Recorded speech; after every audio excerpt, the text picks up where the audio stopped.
We're cutting across live now to Kuala Lumpur, where the press conference on the missing flight MH370 is happening at the moment. Data from the military and the commercial, those radar data is going to be used by these experts to assist them in locating.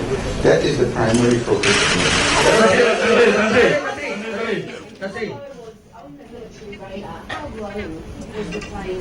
One. And also, sorry, in addition to that, why has it taken you so long to deal with that information?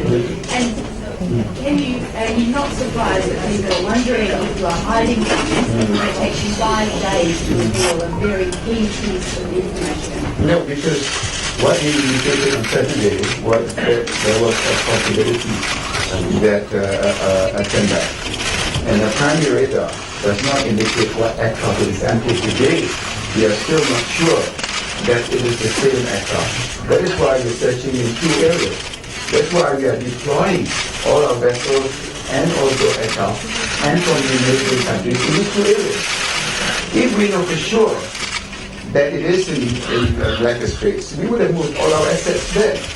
So basically, there is no real confusion unless you really want to look for confusion. So this PC today, ladies and gentlemen, is ready to clarify that, to make sure that the information that we have been saying in the last 3 days is consistent. It is transparent, we've got nothing to hide. And actually we owe it to the parents to the families to actually tell the truth. Sanjay, I got a question for you. I would like to reinforce what my minister says. I want to clear it up. This is very important. When the Prime Minister on Saturday afternoon said that we have got to expand the area of search, we, the military, went back and sat down, thinking of the area that needs to be expanded. And also, we were baffled by not getting any distress signal from this particular aircraft if it had gone missing. So we decided that we should now review if our air defense radar tracked this particular aircraft. When we looked at their recording, it proved that there is a possibility that this aircraft take a turn back. But we are not sure whether it is the same aircraft, but it happens to be in the same area that signal that comes up on the radar screen that makes a turn back. So we decided that immediately we collaborate with the radar of DCA in Kota Baru. And to a certain extent, we saw some breaks too.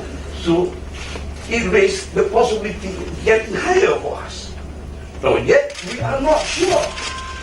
But can I take the risk of if we make a comeback, the speed of the aircraft and so on, if it goes to the streets of Malacca, and if I do not respond by sending some of my assets that particular night, just in case I have got to do something. I contacted my minister, sir, this is what I think is going to happen. I would like to deploy my asset, which is already in the West Coast, which has not yet been deployed to the East Coast.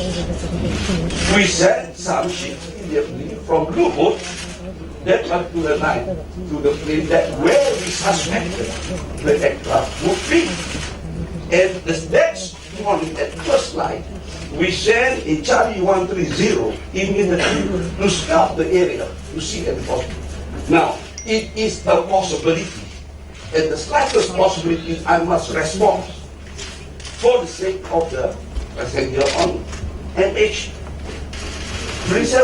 So were you tracking this in real time, this unidentified object going across Malaysia? Were you tracking it in real time? And if you were, why did you not send that? No, we did not track it in real time. We saw a recording of it. We were not sure. All right, now the search for MH370 entered its 5th day as Malaysian military sources are now saying that the missing jet turned and flew hundreds of kilometers to the west after it last made contact with air traffic control in the country's east coast. But a senior military officer has now said that the aircraft changed course after Kota Bharu and took a lower altitude.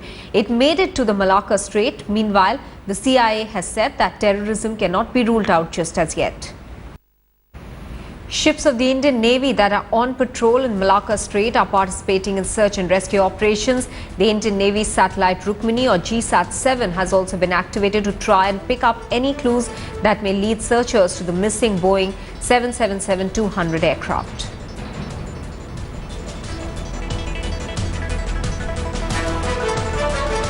Well, an all right, good night were the last words heard from the missing flight, which were revealed for the first time at a meeting in Beijing between the Malaysian government and Chinese relatives, in fact, who are anxiously waiting and angry over their loved ones missing and not enough information being given to them.